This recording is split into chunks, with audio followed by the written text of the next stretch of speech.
Another new exciting release in the Total War Warhammer 2 development cycle. We have finally gotten a overall map of everything to come in Total War Warhammer 2, as far as the old world, the new world, Lustria, Ulthuan, the Southlands. Pretty much everything that we're going to see on the map is in this awesome picture right here. So join me today as we take a tour of the neighborhood. I'm going to use this format to kind of show you guys everything that I see in this picture. Hopefully it's not too annoying, and I hope it doesn't mess up as I go about it. We'll kind of deal with it as it does. I'm pretty good about that stuff usually. But a lot of what we see here is really cool. It's also got a lot of ruins, a lot more ruins than I would have expected.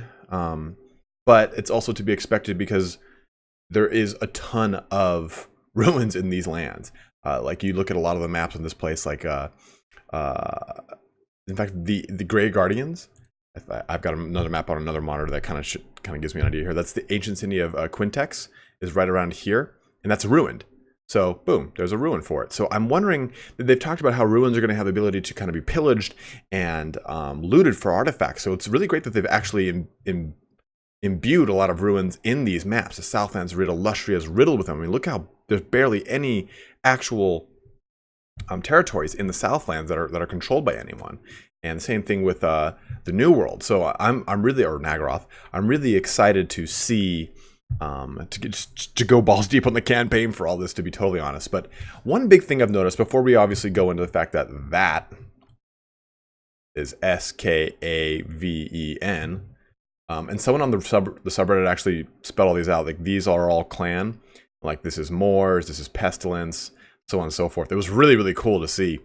But if you look on this map, you'll notice that some of these icons are bigger than the others.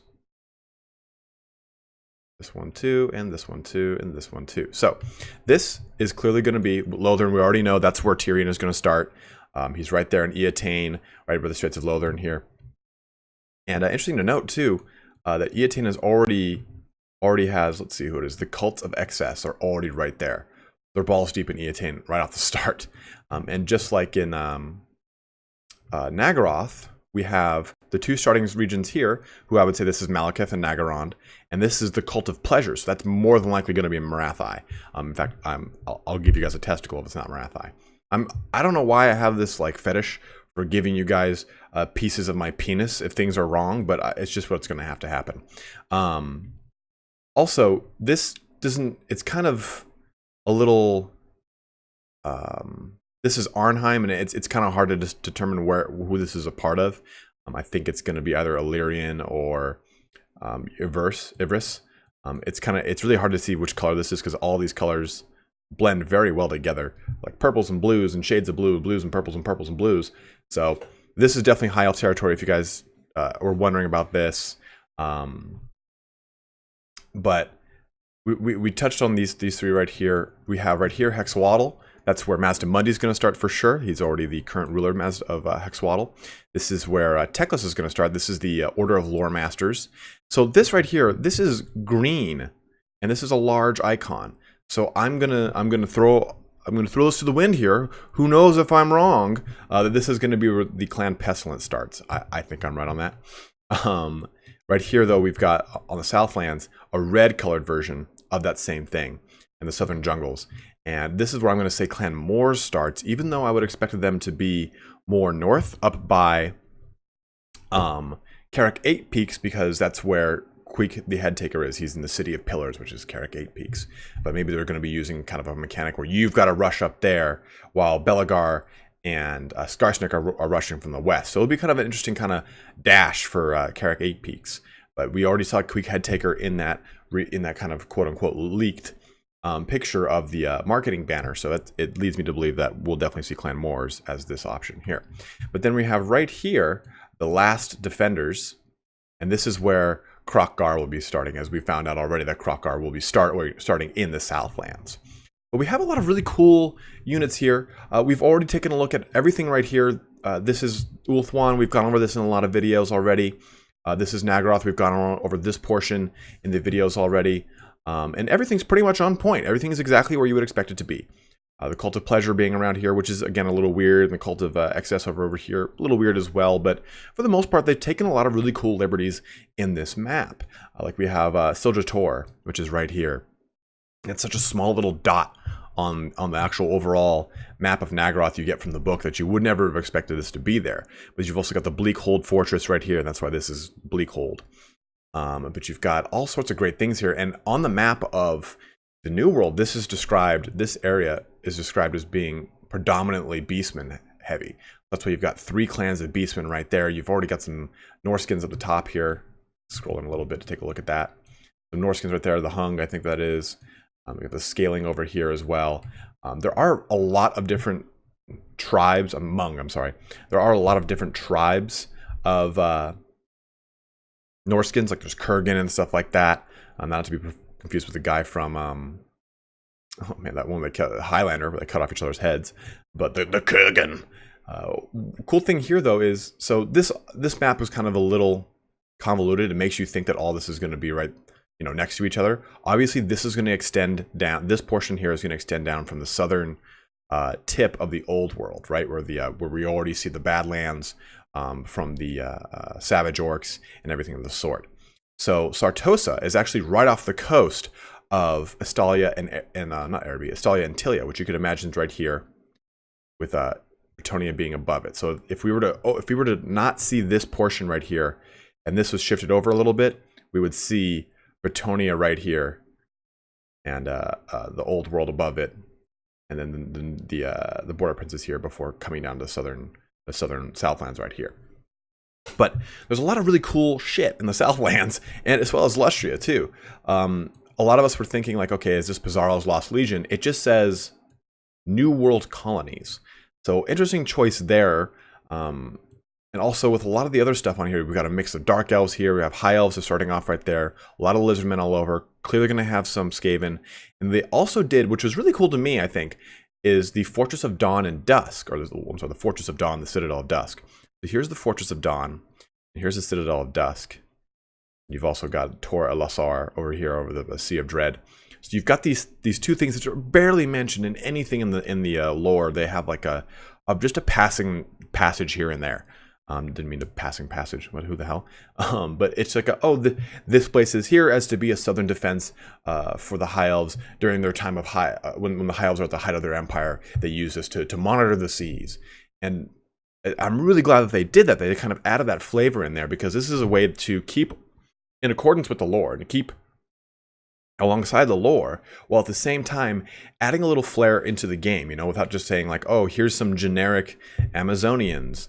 Flip, and here they are, like, okay, great, that was kind of cool. Wasn't expecting that, but that's kind of a nice little taste. But this is their way of kind of adding some NPC factions to fight in lands that are, for the most part, riddled with ruins.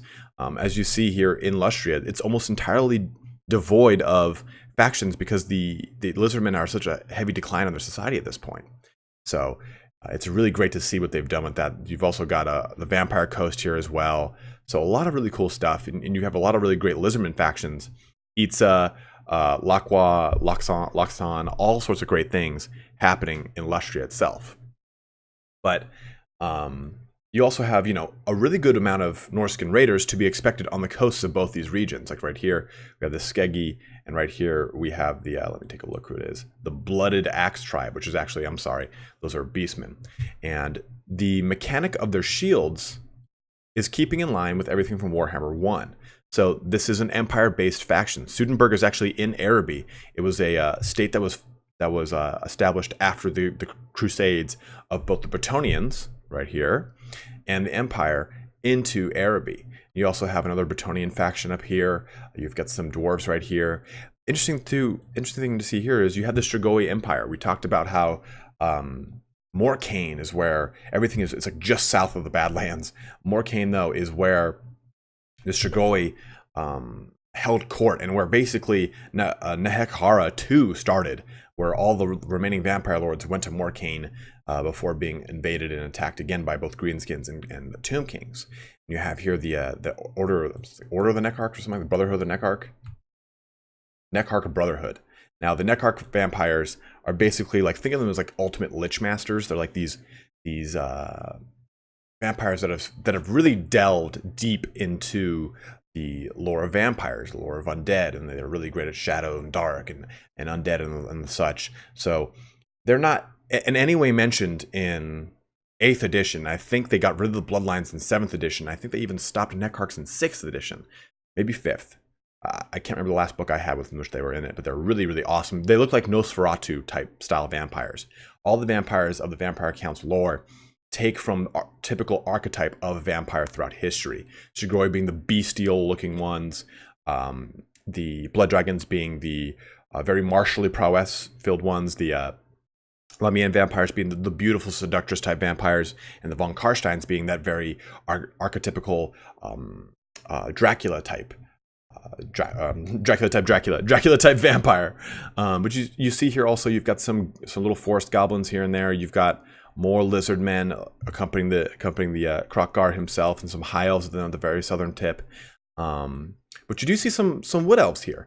And an interesting thing here, so we've got Orion, which is right here in the heart of the jungle. We've got, where are they? The Knights of the Flame, the Knights of Origo, Deegan's Crusaders. These are all regiments of renown from like the early 80s. The very, very, very first regiments of renown. Like the Bowmen of Orion were a regiment of wood elf archers that actually left Athel-Loren and went back to the High Elf lands and left with the Sea Elf Lord Stalor to come back to the Southlands to start a Southlands campaign. And eventually they established themselves here in the heart of the jungle. Or like the Knights of the Cleansing Flame, the Knights of Origo, they both kind of share the same kind of origin stories of a lot of the knightly orders that popped up during our crusades, with the Knights Hospitalier or the Knights Templar. I can read more on these guys. In fact, I'm probably going to do a separate video on them. There's quite a little bit to read on them. They're very interesting. The Knights of the Cleansing Flame, especially, they have quite a bit of history with erroneous Adorn,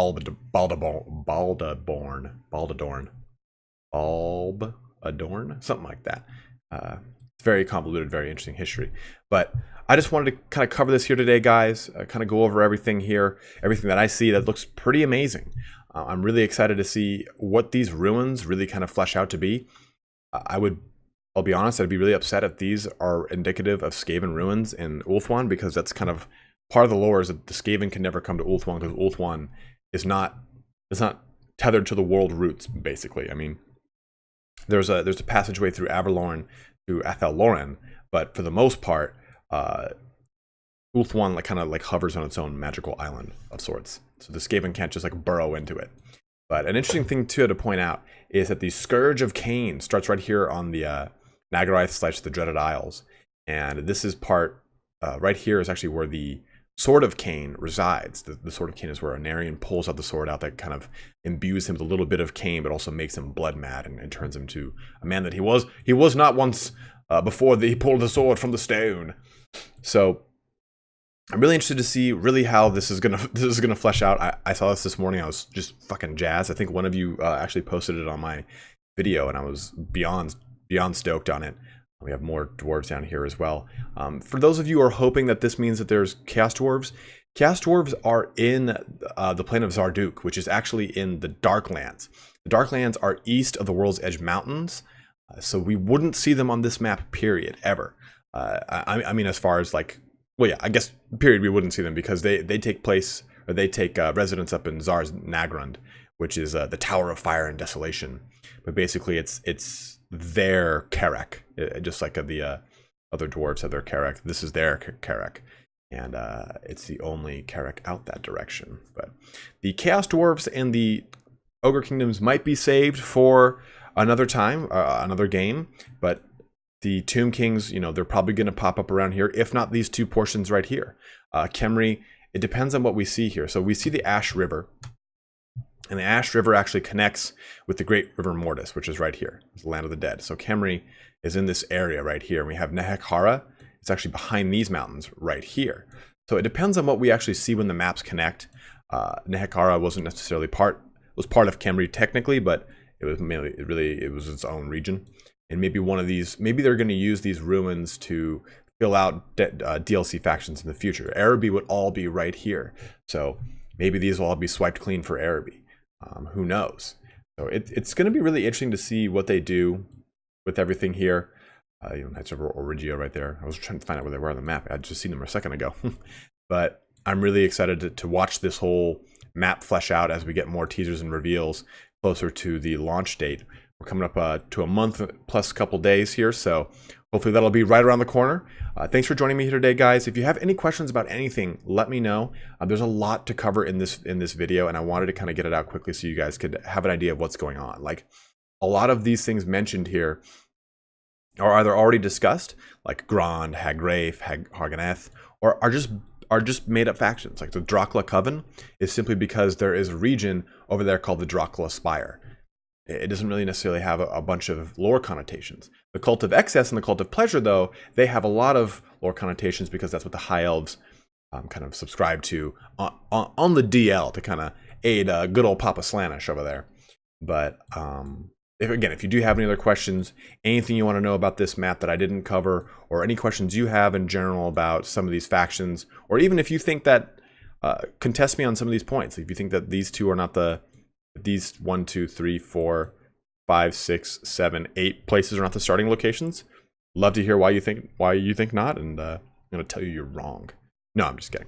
But thanks for watching here today, guys. Have a good one and take care.